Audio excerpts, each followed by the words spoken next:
नमस्कार दोस्तों, आप सब लोगों का एक नई वीडियो में हार्दिक स्वागत है। आज की वीडियो में हम देखेंगे प्रैक्टिस सेट नंबर 3। ठीक है, ये तीसरा प्रैक्टिस सेट है। सभी में सुपर 30 प्रश्न इंपॉर्टेंट लिए गए हैं। सभी प्रश्नों को हम मॉक टेस्ट के रूप में यहाँ पर देखेंगे। यह वीडियो जो है पेपर 1 पेपर 2 के लिए जो भी बाल विकास आती है, ठीक है, उनसे संबंधित जो भी प्रश्न यहाँ पर लिए गए सभी के सभी महत्वपूर्ण हैं और आपके सिलेबस के अकॉर्डिंग है। अपना स्कोर चेक करिएगा कितने प्रश्न आपके सही होते हैं। देखिए, प्लेलिस्ट अभी बना देंगे, तो जितनी भी वीडियोस हमने बनाई हैं सभी वीडियोस आप लोगों को प्लेलिस्ट के माध्यम से देखने को मिलेंगी और सीक्वेंस से देखेंगे, कोई भी प्रश्न रिपीट नहीं हो रहा है। इस तरह से आप अपनी यानी सीरीज़ को कंटिन्यू रखेंगे तो बेहतर आप तैयारी कर पाएंगे। तो चलिए वीडियो को स्टार्ट करते हैं और देखते हैं कितने प्रश्न आपके सही हो पाते हैं और कितना स्कोर आपका रहता है। जो भी स्कोर रहे वो स्कोर आप अपने कमेंट के माध्यम से शेयर करेंगे। देखिए, यहाँ पर पहला प्रश्न दिया गया है। ठीक है, पहला प्रश्न, थांडाई के अनुसार जब कोई बालक किसी कार्य को सीखने के लिए मानसिक रूप से तैयार होता है तो वह उसे जल्दी सीख लेता है। यह कौन सा नियम है? तो यह कौन सा नियम है? तो थांडाई के कुछ नियम थे, नियम की कुछ परिभाषाएं थीं, उनसे संबंधित यह प्रश्न पूछा गया है। तो प्रश्न को बहुत ही अच्छी तरीके से पढ़िएगा। समझने के बाद आप अपने ऑप्शन में से जो राइट ऑप्शन दिया गया वो सिलेक्ट करेंगे। तो देखिए, प्रश्न संख्या 1 का यहाँ पे राइट आंसर हो जाएगा ऑप्शन सी करेक्ट आंसर हो जाएगा, तत्परता का नियम। ठीक है, याद रखिएगा ऑप्शन सी हमारा यहाँ पर राइट आंसर हो जाएगा। अगला प्रश्न देखेंगे, प्रश्न संख्या यहाँ पर है 2, थांडाई के अभ्यास के नियम। देखिए, थांडाई का जो अभ्यास का नियम है के 2 उपनियम कौन से हैं? जो अभ्यास का नियम है इसके 2 उपनियम हैं, वो कौन से 2 उपनियम हैं वो बताना है। ठीक है, तो इम्पॉर्टेंट प्रश्न बनता है, ध्यान रखिएगा। प्रश्न संख्या 2 का यहाँ पे राइट आंसर हो जाएगा ऑप्शन बी हो जाएगा, उपयोग का नियम और अनुप्रयोग का नियम। ठीक है, ये यहाँ पर अभ्यास के नियम के 2 उपनियम हैं। कौन कौन से? तो आप बताएंगे उपयोग का नियम और अनुप्रयोग का नियम। ठीक है, ऑप्शन बी राइट आंसर होगा। अगला प्रश्न देखेंगे, प्रश्न संख्या यहाँ पर है 3, पावलाव के प्रयोग में लार का टपकना जब भोजन को देखकर होता है तो उसे क्या कहा जाता है? ठीक है, तो ध्यान रखिएगा प्रश्न संख्या 3 में से करेक्ट आंसर अपना सेलेक्ट करेंगे। तो 3 का यहाँ पे राइट आंसर हो जाएगा ऑप्शन बी हो जाएगा, स्वाभाविक अनुक्रिया। ठीक है, ठीक है, उसे क्या कहते हैं? तो आप बताएंगे स्वाभाविक अनुक्रिया के नाम से जाना जाता है। अगला प्रश्न देखेंगे, प्रश्न संख्या यहाँ पर है 4, पावलाव के शास्त्रीय अनुबंधन में यदि कृत्रिम उद्दीपक घंटी के बाद स्वाभाविक उद्दीपक यानी भोजन ना दिया जाए तो धीरे धीरे अनुक्रिया बंद हो जाती है, इसे क्या कहते हैं? ठीक है, तो पावलाव के शास्त्रीय अनुबंधन में यदि कृत्रिम उद्दीपक, देखिए कृत्रिम उद्दीपक बोला गया तो एक घंटी यहाँ पर, ठीक है, और देखिए स्वाभाविक उद्दीपक जो भोजन है ना दिया जाए तो धीरे धीरे अनुक्रिया बंद हो जाती है, तो इसे क्या कहते हैं? तो 4 का यहाँ पे राइट आंसर देखेंगे, तो 4 का राइट आंसर हो जाएगा ऑप्शन डी हो जाएगा, विलोपन। तो यहाँ पर ऑप्शन डी हमारा करेक्ट आंसर होगा। अगला प्रश्न देखेंगे, प्रश्न संख्या यहाँ पर है 5, स्किनर के क्रिया प्रसूत अनुबंधन में व्यवहार को सुदृढ़ करने के लिए किसका प्रयोग किया जाता है? इंपॉर्टेंट प्रश्न है, ध्यान रखिएगा। स्किनर अब पूछता है क्रिया प्रसूत अनुबंधन ये किसका है? तो आप बताएंगे स्किनर का है। ऐसे प्रश्न बहुत बार पूछे गए हैं, तो यहाँ पर जो भी प्रश्न पढ़ रहे हैं बहुत ही अच्छे से देखिएगा क्योंकि प्रश्न में भी प्रश्न बन रहा होता है। ठीक है, तो 4 का यहाँ पे राइट आंसर देखेंगे, इसका राइट आंसर हो जाएगा ऑप्शन बी हो जाएगा, पुनर्बलन। ठीक है, तो स्किनर के क्रिया प्रसूत अनुबंधन में व्यवहार को सुदृढ़ करने के लिए किसका उपयोग किया जाता है? तो आप बताएंगे पुनर्बलन का उपयोग किया जाता है। अगला प्रश्न देखेंगे, प्रश्न संख्या यहाँ पर है 6, कोहलर के अंतर्दृष्टि सिद्धांत के अनुसार समस्या का समाधान अचानक कैसे सूझता है? ठीक है, अब देखिए इस प्रश्न में भी बन रहा है एक और प्रश्न। तो कोहलर का यहाँ पर देखिए सिद्धांत, अंतर्दृष्टि सिद्धांत पूछे तो बताएंगे कोहलर का है। ठीक है, अब यहाँ पर समस्या का समाधान अचानक कैसे होता है? तो प्रश्न देखिए, पूरा प्रश्न पढ़िएगा अच्छे से तो समझ करके आगे इसका उत्तर दीजिएगा। तो 6 का यहाँ पे राइट आंसर देखेंगे, इसका राइट आंसर हो जाएगा ऑप्शन ए, परिस्थिति के संपूर्ण अंगों का प्रत्यक्षीकरण करने से। ठीक है, तो कोहलर के अंतर्दृष्टि सिद्धांत के अनुसार समस्या का समाधान अचानक कैसे सूझता है? तो आप बताएंगे परिस्थिति के संपूर्ण अंगों का प्रत्यक्षीकरण करने से। ठीक है, ऑप्शन ए हमारा यहाँ पर राइट आंसर हो जाएगा। अगला प्रश्न देखेंगे, प्रश्न संख्या यहाँ पर है 7। गेस्टाल्ट शब्द किस भाषा का है जिसका अर्थ पूर्णता या समग्रता होता है? तो आपको बताना है गेस्टाल्ट शब्द जो है किस भाषा से लिया गया, किस भाषा का शब्द है और जिसका अर्थ भी दिया गया है। ध्यान रखिएगा, हो सकता है कुछ प्रश्न बन जाए गेस्टाल्ट शब्द का अर्थ क्या होता है, तो याद रखिएगा पूर्णता या समग्रता। ठीक है, अब लिखने किस भाषा का शब्द है, ये भाषा पूछी गई है। तो 7 का यहाँ पे राइट आंसर अगर देखें तो इसका राइट आंसर हो जाएगा ऑप्शन बी। गेस्टाल्ट शब्द जो है जर्मन भाषा शब्द है। कहाँ का है? जर्मन भाषा। अगला प्रश्न देखेंगे, प्रश्न संख्या यहाँ पर है 8। जीन प्याजे के संज्ञानात्मक विकास सिद्धांत के अनुसार बच्चा किस अवस्था में वस्तु स्थायित्व का गुण प्रदर्शित करने लगता है? ठीक है, तो आपको प्रश्न बहुत ही अच्छी तरीके से पढ़ना है, उसके बाद इसका राइट आंसर देंगे। जीन प्याजे के संज्ञानात्मक, ठीक है, अब यहाँ पर संज्ञानात्मक विकास किससे संबंधित है तो आप बताएंगे जीन प्याजे से। तो यहीं से आप कई बार प्रश्न को पढ़िएगा, यहाँ से 1-2 प्रश्न और बनते हैं, उनको भी अच्छे से याद करते हुए चलेंगे।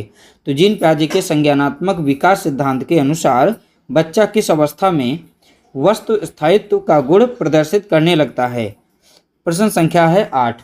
8 का यहाँ पे करेक्ट आंसर हो जाएगा ऑप्शन ए हो जाएगा, संवेदी गामक अवस्था। यहाँ पर अवस्था भी बताई गई है 0 से 2 वर्ष के बीच की। तो देखिए यहाँ पर जो शब्द याद रखिएगा संवेदी गामक अवस्था, यहाँ पर करेक्ट आंसर हो जाएगा।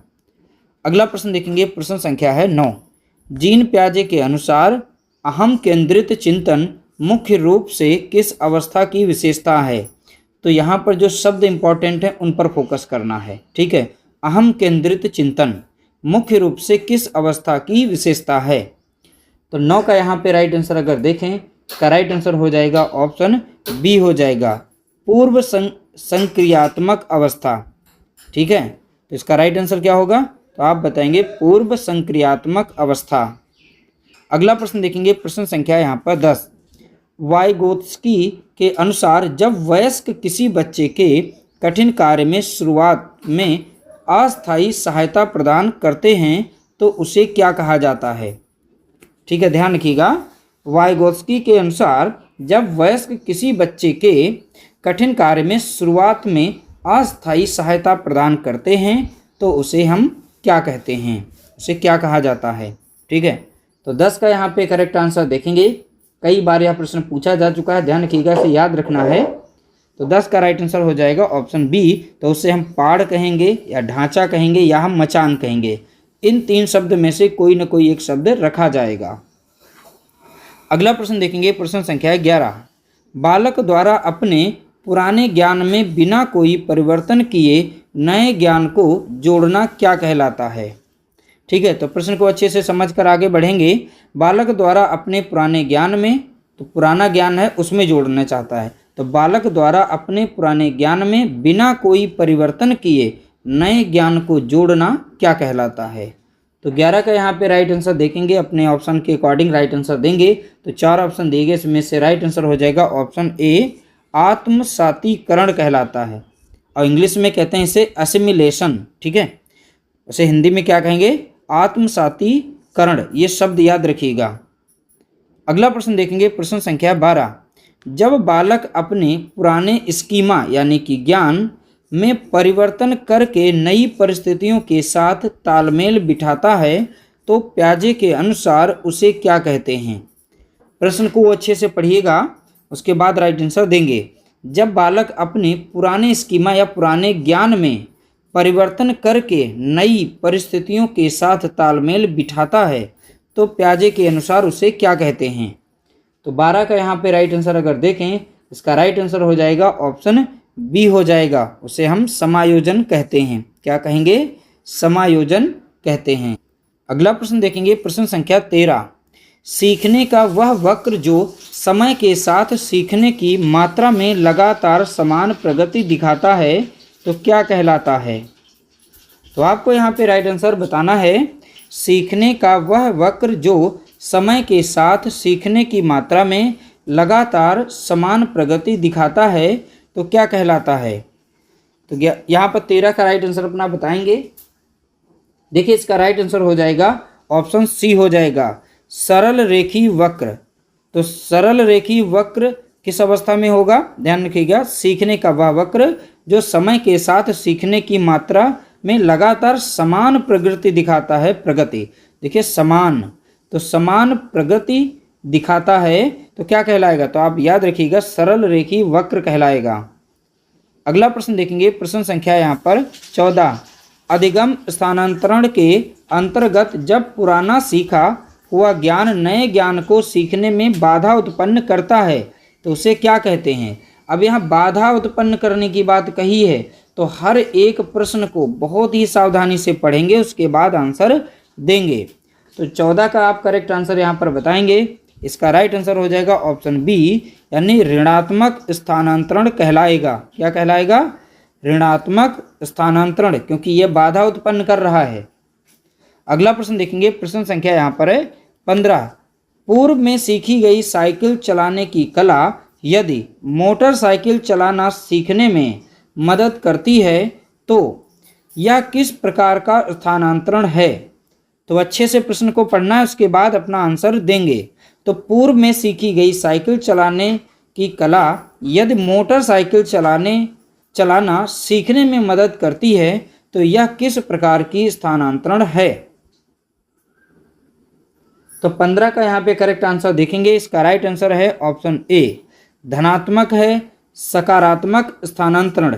ठीक है, तो कैसा ये स्थानांतरण कहलाएगा, धनात्मक कहें या सकारात्मक कहें।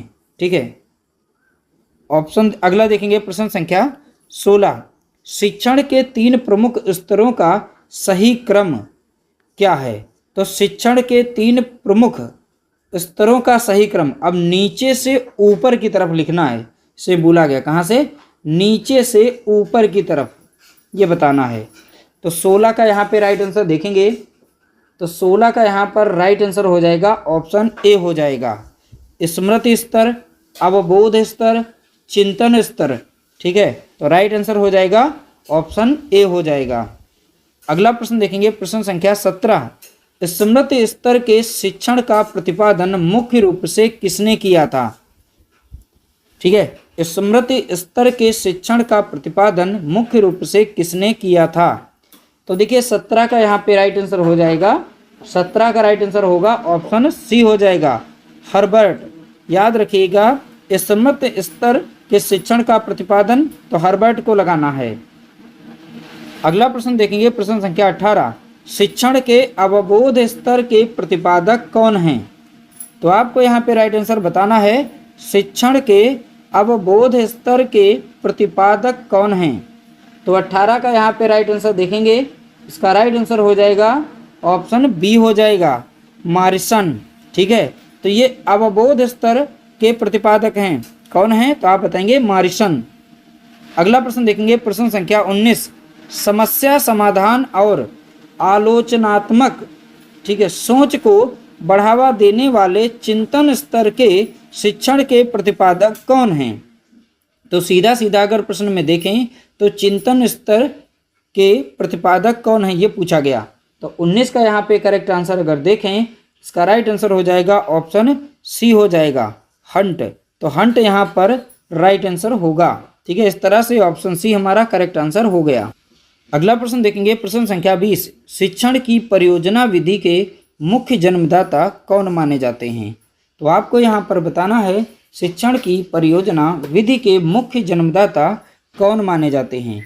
तो 20 का यहाँ पे राइट आंसर अगर देखें तो 20 का राइट आंसर हो जाएगा ऑप्शन डी हो जाएगा, विलियम हेनरी किलपैट्रिक। तो किलपैट्रिक ज़्यादातर आपको प्रश्न में देखने को मिलता है, यानी आपके उत्तर में आपको देखने को मिलेगा किलपैट्रिक। पूरा नाम याद रखेंगे तो बहुत ही अच्छी बात है, विलियम हेनरी किलपैट्रिक। अगला प्रश्न देखेंगे, प्रश्न संख्या है 21।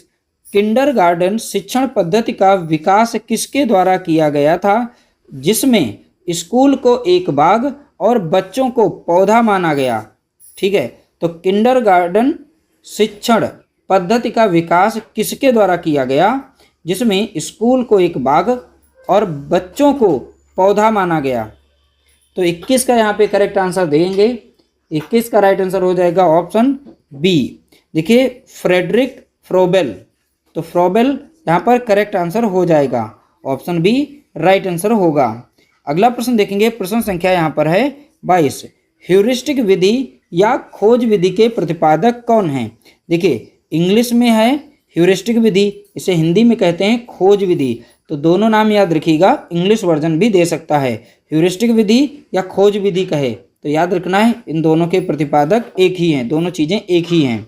अब देखिए यहाँ पर 22 का करेक्ट आंसर देखेंगे, इसका राइट आंसर हो जाएगा 22 का ऑप्शन ए हो जाएगा, आर्मस्ट्रॉन्ग। ठीक है, तो यहाँ पर राइट आंसर हो जाएगा ऑप्शन ए। अगला प्रश्न देखेंगे, प्रश्न संख्या है 23। प्रश्नोत्तर विधि को अन्य किस नाम से जाना जाता है और इसके प्रतिपादक कौन हैं। देखिए यहाँ पर प्रश्नोत्तर जो विधि है इसका एक और दूसरा नाम है, वो बताना है, इनके प्रतिपादक का भी नाम बताना है। तो 23 का यहाँ पे करेक्ट आंसर आप सिलेक्ट करेंगे तो इस प्रश्न में 4 प्रश्न आप लोगों को देखने को मिलेंगे। ठीक है, तो देखिए 23 का यहाँ पे राइट आंसर हो जाएगा ऑप्शन बी। देखिए प्रश्नोत्तर विधि को हम सुकराती विधि भी जानते हैं, तो प्रश्नोत्तर विधि के जो प्रतिपादक हैं वो सुकरात जी हैं। ठीक है, तो इन्हीं के नाम पर सुकराती विधि भी इसे कहा जाता है। तो सुकराती विधि कहें या प्रश्नोत्तर विधि कहें तो दोनों एक ही विधि हैं। तो इनके प्रतिपादक कौन हैं, तो आप बताएंगे सुकरात जी हैं। अब देखिए बात आती है मॉन्टेसरी विधि के प्रतिपादक कौन हैं, तो मारिया मॉन्टेसरी हैं, तो इनको भी याद कर लेना है। हमने कहा था इसमें 4 प्रश्न बनेंगे, एक तो हो ही गया, दूसरा यहाँ पर दिया गया पहला वाला मॉन्टेसरी विधि, मारिया मॉन्टेसरी इसके प्रतिपादक हैं। अब देखिए प्रोजेक्ट विधि जो है इनके प्रतिपादक कौन है, तो आप बताएंगे किलपैट्रिक हैं। अब देखिए खेल विधि यहाँ लिखा गया कुल्डवेल कुक, कुक ज़्यादातर ऑप्शन में देखने को मिलता है। ठीक है, तो खेल विधि के कुल्डवेल कुक, तो ऑप्शन डी हमारा यहाँ पर इस तरीके से चारों ऑप्शन भी यहाँ पर हमारे लिए इंपॉर्टेंट बन जाते हैं। तो 23 वाला प्रश्न 4 प्रश्न को लेकर चलता है, अच्छे से पढ़िएगा इसको। अब प्रश्न संख्या 24, सूक्ष्म शिक्षण का मुख्य उपयोग किस कार्य के लिए किया जाता है। अब देखिए सूक्ष्म शिक्षण यानी माइक्रो टीचिंग जिसे कहते हैं। अब देखिए सूक्ष्म शिक्षण का मुख्य उपयोग किस कार्य के लिए किया जाता है, तो 24 का यहाँ पे राइट आंसर बताएंगे, इसका राइट आंसर हो जाएगा ऑप्शन बी हो जाएगा। शिक्षक प्रशिक्षुओं में विशिष्ट शिक्षण कौशलों का विकास करने के लिए सूक्ष्म शिक्षण का उपयोग किया जाता है। इसके लिए शिक्षक प्रशिक्षुओं में विशिष्ट शिक्षण कौशलों का विकास करने के लिए। ठीक है, ऑप्शन बी राइट आंसर होगा। अगला प्रश्न देखेंगे, प्रश्न संख्या है 25। भारतीय संदर्भ में NCERT द्वारा सूक्ष्म शिक्षण चक्र के अंतर्गत शिक्षण अवधि कितने मिनट की निर्धारित है, यानी टीचिंग टाइम क्या है। माइक्रो टीचिंग का या देखिए शिक्षण अवधि इसका बताना है, सूक्ष्म शिक्षण चक्र, चक्र मीन्स अवधि यानी समय हमें बताना है कितने समय का रखा गया है। 25 का यहाँ पे राइट आंसर देखेंगे, इसका राइट आंसर हो जाएगा ऑप्शन सी 6 मिनट का। तो 6 मिनट की माइक्रो टीचिंग होती है जिसको हिंदी में कहते हैं सूक्ष्म शिक्षण।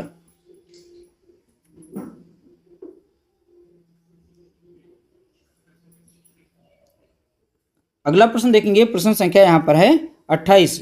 समावेशी कक्षा में एक शिक्षक की सबसे महत्वपूर्ण भूमिका क्या होनी चाहिए। देखिए समावेशी कक्षा में बात की है, तो समावेशी कक्षा में एक शिक्षक की सबसे महत्वपूर्ण भूमिका क्या होनी चाहिए। अब देखिए 26 का यहाँ पर करेक्ट आंसर आप बताएंगे, तो 26 का यहाँ पे राइट आंसर हो जाएगा ऑप्शन बी हो जाएगा। यह सुनिश्चित करना कि प्रत्येक बच्चे को अपनी क्षमता विकसित करने के समान अवसर मिलें। ठीक है, तो ऑप्शन बी हमारे लिए यहाँ पर सटीक आंसर होगा। अगला प्रश्न देखेंगे, प्रश्न संख्या 27। ग्राफिया शब्द का संबंध लिखने से है, अतः डिसग्राफिया किस प्रकार की अक्षमता है। ठीक है, बहुत ही अच्छे से पढ़िएगा क्योंकि यहाँ पर अक्षमताएं जो हैं ये इंपॉर्टेंट हैं, कहीं ना कहीं 1 से 2 प्रश्न हर बार पूछे जाते हैं।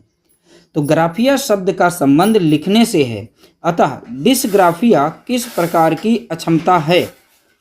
ठीक है, तो 27 का यहाँ पे अगर हम करेक्ट आंसर देखें तो इसका राइट आंसर हो जाएगा ऑप्शन बी लेखन अक्षमता है, क्योंकि डिसग्राफिया शब्द का लिखने से है तो लेखन से ही अक्षमता होगी। अगला प्रश्न देखेंगे, प्रश्न संख्या 28। लिखिए अस्थि बाधित, ठीक है, तो अस्थि बाधित बच्चों को सामान्यतः कक्षा में किस प्रकार की समस्या का सामना करना पड़ता है। तो अस्थि बाधित यानी हड्डियों से जो कमजोर होते हैं, ठीक है, ऑर्थोपेडिकली। अब यहाँ पर 28 का करेक्ट आंसर देखेंगे, 28 का राइट आंसर हो जाएगा ऑप्शन बी। अब देखिए लिखने, हो सकता है हाथ की हड्डियां मुड़ी हों, तो लिखने, बैठने, गंतव्य यानी चलने फिरने तक गतिशीलता में ये सारी की सारा हो सकता है इनकी बाधाएं हों, क्योंकि यहाँ पर अस्थि बाधित की बात की गई है यानी हड्डियों से, बोन से रिलेटेड हैं। तो ऑप्शन हमारा जो यहाँ पर राइट आंसर होगा वो ऑप्शन बी हो जाएगा। लिखने, बैठने और गंतव्य तक गतिशीलता में ये सभी की सभी समस्याएं जो बच्चों के जीवन में आ सकती हैं। अगला प्रश्न देखेंगे, प्रश्न संख्या 29। समावेशी कक्षा के अंतर्गत टीएलएम का पूर्ण रूप क्या होता है। तो टीएलएम का यहाँ पर फुल फॉर्म पूछा गया है। तो समावेशी शिक्षा के अंतर्गत जो टीएलएम का इस्तेमाल करते हैं, तो टीएलएम का यहाँ पर पूर्ण रूप यानी कि फुल फॉर्म बताना है। तो 29 का यहाँ पे अगर हम राइट आंसर देखें, इसका राइट आंसर हो जाएगा option A, teaching learning material. TLM यानी टीचिंग लर्निंग मटेरियल। हिंदी में अगर पूछता है तो शिक्षण अधिगम सामग्री। याद रखिएगा हिंदी और इंग्लिश दोनों, क्योंकि हिंदी में भी ऑप्शन दे सकता है, हो सकता है प्योर इंग्लिश में दे दे। तो अगर हिंदी में कहे तो शिक्षण अधिगम सामग्री हो जाएगा, इंग्लिश में कहेगा तो टीचिंग लर्निंग मटेरियल हो जाएगा। अगला प्रश्न देखेंगे, प्रश्न संख्या यहाँ पर है 30। वंचित पृष्ठभूमि के बच्चों के समावेशन के लिए स्कूल स्तर पर शून्य अस्वीकृति नीति का क्या अर्थ है। तो जीरो रिजेक्शन पॉलिसी, ठीक है, इसका अर्थ बताना है क्या है, ठीक है। तो 30 का यहाँ पे राइट आंसर देखेंगे, इसका राइट आंसर हो जाएगा ऑप्शन बी, किसी भी बच्चे को उसकी पृष्ठभूमि, जाति या अक्षमता के आधार पर प्रवेश देने से मना ना करना, यानी उसका एडमिशन आप करेंगे और उससे पढ़ने में मदद करेंगे, ठीक है। तो यहाँ पर किसी भी तरीके से हर बच्चे का अधिकार यहाँ पर दिया गया है, चाहे उसमें अक्षमता हो, कुछ भी हो, आपको एडमिशन करना होगा और उससे पढ़ने में कोई बाधा ना आए, उसका भी ध्यान रखना है। तो ऑप्शन बी यहाँ पर करेक्ट आंसर हो जाएगा। इस तरह से हमने सुपर 30 को देखा। और आज का आपको ये मॉक टेस्ट कैसा लगा इसके बारे में कमेंट करके बताइएगा। बाकी वीडियो अच्छा लगा हो तो लाइक करना और शेयर करना। इसकी अगर पीडीएफ पाना चाहते हो तो टेलीग्राम से जुड़िएगा। टेलीग्राम का लिंक जो है डिस्क्रिप्शन में दिया गया है, वहीं से आप इसकी पीडीएफ भी प्राप्त कर सकते हैं। मिलते हैं नई वीडियो के साथ, तब तक के लिए नमस्कार, जय हिंद, जय भारत।